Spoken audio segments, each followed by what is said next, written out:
राजकीय स्नातकोत्तर महाविद्यालय राजगढ़ अलवर के समस्त विद्यार्थियों का जो कि बीकॉम पार्ट 2 में अध्ययन कर रहे हैं, इस वीडियो क्लास में मैं हार्दिक अभिनंदन करता हूँ। विद्यार्थियों, पिछली वीडियो क्लास में अपन कंपनी अधिनियम के तहत कंपनी और साझेदारी इन दोनों में क्या अंतर होता है उस विषय पर चर्चा कर रहे थे। आज मैं आपको एक नया टॉपिक स्टार्ट करने जा रहा हूँ जो कि कंपनियों के वर्गीकरण का है, क्लासिफिकेशन ऑफ कंपनीज का है।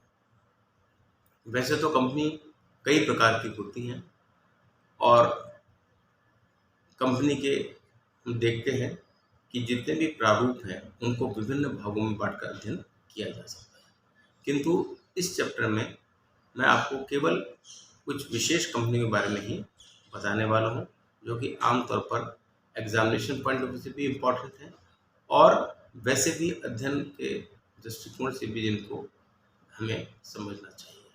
तो जहाँ तक क्लासिफिकेशन का सवाल है, कंपनियों के वर्गीकरण का सवाल है, कंपनी का वर्गीकरण कई आधार पर किया जा सकता है। जैसे निर्माण या समामिलन की विधि के आधार पर कंपनियां कितने प्रकार की होती हैं। दूसरा, सदस्यों के दायित्व के आधार पर, सदस्यों की संख्या के आधार पर, नियंत्रण के आधार पर, स्वामित्व के आधार पर, पूंजी बाजार में पहुंच के आधार पर और अन्य कंपनियां। तो बहुत से आधार हैं क्लासिफिकेशन के, तो एक एक करके अपन लेते हैं इम्पोर्टेंट जो भी है। तो सबसे पहला वर्गीकरण जो है वो निर्माण या समामिलन की विधि के आधार पर है कि कंपनी का वर्गीकरण निर्माण या समामिलन की विधि के आधार पर, on the basis of mode of formation और इनकॉर्पोरेशन। तो निर्माण या समामिलन की विधि के आधार पर कंपनियां दो प्रकार की होती हैं, उनको दो वर्गों में बांटा जा सकता है। पहला, असमामिलित या अपंजीकृत कंपनियां, अनइनकॉर्पोरेटेड और अनरजिस्टर्ड कंपनीज, और दूसरा समामिलित कंपनियां, इनकॉर्पोरेटेड कंपनीज। अब असमामिलित कंपनियां या अपंजीकृत कंपनियां क्या हैं? कोई भी ऐसी संस्था या संगठन या कंपनी जो कंपनी अधिनियम 2013 के अधीन अथवा इससे पूर्ववर्ती किसी अधिनियम के अधीन समामिलित नहीं है, वह असमामिलित या अपंजीकृत कंपनी कहलाती है। मतलब कोई भी ऐसी संस्था, संगठन या कंपनी जो भारतीय कंपनी अधिनियम 2013 के अधीन या उससे पूर्ववर्ती किसी कंपनी अधिनियम के अधीन यदि पंजीकृत या समामिलित नहीं है, तो ऐसी कंपनियां अपंजीकृत कंपनियां या असमामिलित कंपनियां कहलाती हैं। मतलब जिनका पंजीयन कहीं भी नहीं हुआ है, या तो भारतीय कंपनी अधिनियम 2013 या इससे पूर्ववर्ती कंपनी अधिनियम के अंतर्गत कहीं भी जिनका पंजीयन नहीं हुआ है, ऐसी कंपनियां असमामिलित या अपंजीकृत कंपनियां कहलाती हैं। दूसरा है समामिलित कंपनी। समामिलित कंपनियां क्या है? समामिलित कंपनी से तात्पर्य किसी ऐसी कंपनी से है जिसका निर्माण किसी भी विधान के अंतर्गत हुआ है। मतलब सम्मिलित कंपनी कौन है? समामिलित कंपनियां वे हैं जिनका निर्माण किसी भी विधान के अंतर्गत हुआ है, कानून के अंतर्गत हुआ है, विधान के अंतर्गत हुआ है, उसे हम समामिलित कंपनियां कहते हैं। ऐसी कंपनियां निम्नांकित में से किसी भी प्रकार से समामिलित हो सकती हैं। मतलब समामिलित कंपनियां क्या हुई? कुल मिलाकर समामिलित कंपनियों को कह सकते हैं कि वे कंपनियां हैं जिनका समामिलन हुआ है। अब चाहे वो भारतीय कंपनी विधान 2013 के अंतर्गत हुआ हो या किसी भी अन्य तरीके से हुआ हो, लेकिन समामिलित कंपनी वो कंपनी है जिसका निर्माण किसी विधान के अंतर्गत हुआ है। अब समामिलित कंपनियों में हम तीन प्रकार की कंपनियां देखते हैं। पहली है शाही अधिकार पत्र के अधीन निर्मित कंपनियां। मतलब समामिलित कंपनियों के तीन प्रकार हैं, जिसमें पहला प्रकार है शाही अधिकार पत्र या आज्ञा पत्र के अधीन निर्मित कंपनियां, companies form under the royal charter. अब companies form under the royal charter या शाही आज्ञा पत्र के अधीन निर्मित कंपनियां क्या है? कोई भी कंपनी जो किसी शासक या प्रभुसत्ता संपन्न व्यक्ति के द्वारा जारी किए गए अधिकार पत्र, जारी किए गए रॉयल चार्टर के अधीन निर्मित की जाती है, उसे शाही आज्ञा पत्र द्वारा निर्मित कंपनियां कहते हैं। मतलब यदि कोई कंपनी का निर्माण शाही आज्ञा पत्र के द्वारा किया गया है तो उसे शाही अधिकार पत्र के अधीन निर्मित कंपनी कहा जाता है। इंग्लैंड में, ब्रिटेन में इस प्रकार की कंपनियों का चलन बहुत पाया जाता है। ईस्ट इंडिया कंपनी तथा बैंक ऑफ इंग्लैंड नाम की दो कंपनियां इसके उदाहरण हैं, जो शाही आज्ञा पत्र के द्वारा स्थापित की गई कंपनी, मतलब बैंक ऑफ इंग्लैंड और ईस्ट इंडिया कंपनी, ये दो उदाहरण जो शाही अधिकार पत्र के अधीन बनाई गई थी। और इस प्रकार की जो कंपनियां होती हैं, उनकी जो अधिकार, उनकी जो शक्तियां होती हैं, वो भी इस रॉयल चार्टर में दी गई होती हैं। और वो कंपनियां इस रॉयल चार्टर में जो अधिकार शक्तियां दी गई होती हैं, उसके हिसाब से ही कार्य करते हैं। यदि वो रॉयल चार्टर में दी गई अधिकार शक्तियों का उल्लंघन करते हैं या उसके बाहर जाकर कोई काम करते हैं, तो शासक या प्रभुसत्ता संपन्न व्यक्ति अधिकार पत्र को निरस्त कर उस कंपनी के समापन का आदेश दे सकता है। भारत में इस प्रकार की कंपनी का निर्माण नहीं होता है। केवल एकेडमिक टेस्ट के लिए मैंने आपको बता दिया कि समावेलित कंपनियों में पहला प्रकार शाही आज्ञा पत्र के अधीन निर्मित कंपनियां होती हैं। दूसरा है विशेष विधान के अधीन निर्मित कंपनियां या वैधानिक कंपनियां, companies formed under the special statutory act और स्टैट्यूटरी कंपनीज।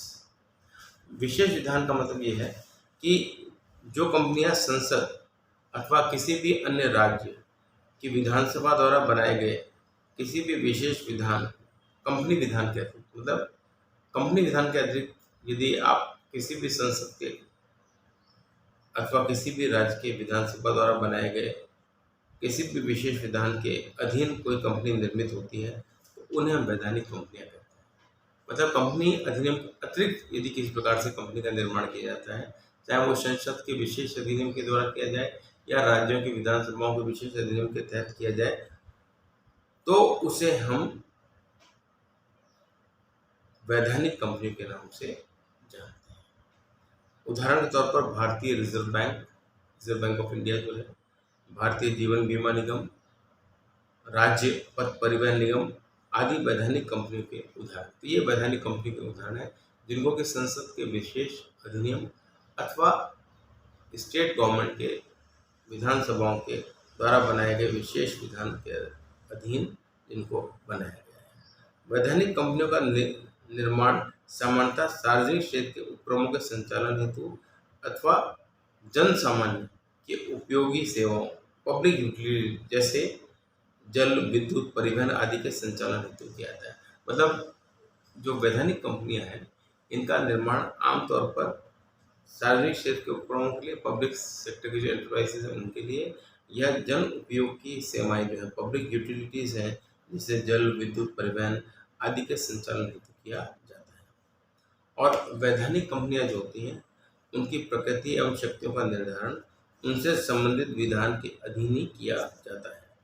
कभी कभी ऐसी कंपनियों को वे शक्तियां भी प्रदान कर दी जाती हैं जो कंपनी अधिनियम के अधीन सम्मिलित कंपनियों को भी प्राप्त नहीं होती है। तो ये हुई विशेष विधान के अंतर्गत निर्मित कंपनियां या वैधानिक कंपनियां।